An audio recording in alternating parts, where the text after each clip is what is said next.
ముఖంగా మీకు తెలియజేసుకుంటాను.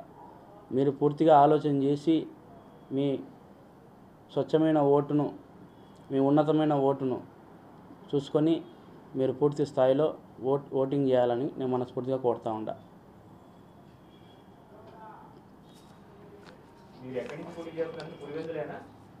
అవును సార్, పులివెందుల నియోజకవర్గంలో జైభీం భారత్ పార్టీ తరఫున ఎమ్మెల్యేగా పోటీ చేస్తూ ఉన్నా. మీ నాన్నగారి మీద అటాక్ జరిగింది, దాని గురించి? మా నాన్నగారి మీద అటాక్ జరగడం వాస్తవం.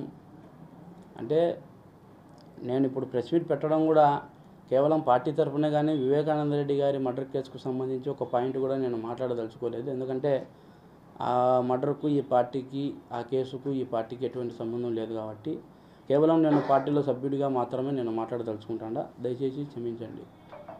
సార్, ఇన్ని పార్టీలు ఉన్నాయి, మీరు ఈ పార్టీకి వచ్చారు ఎందుకని? కరెక్ట్ క్వశ్చన్ అడిగారు బ్రదర్.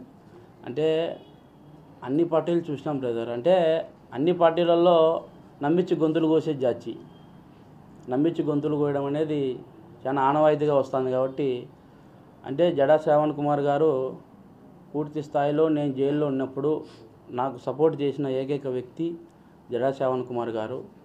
ఎందుకంటే ఆయన దగ్గరికి కూడా నేను జైలు నుంచి రిలీజ్ అయినాక వచ్చి నేను కలిసిన.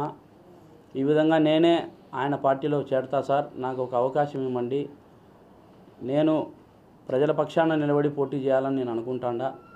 ప్రజలకు నాకు కాదు సార్ యుద్ధం, ప్రజలకు నాకు జగన్మోహన్ రెడ్డికి సార్ యుద్ధం. ఆ యుద్ధంలో నేను గెలిచాలనుకుంటున్నా. మీరు దయచేసి నాకు ఒక ఛాన్స్ ఇవ్వండి అని చెప్పి నేను రిక్వెస్ట్ చేయడం జరిగింది.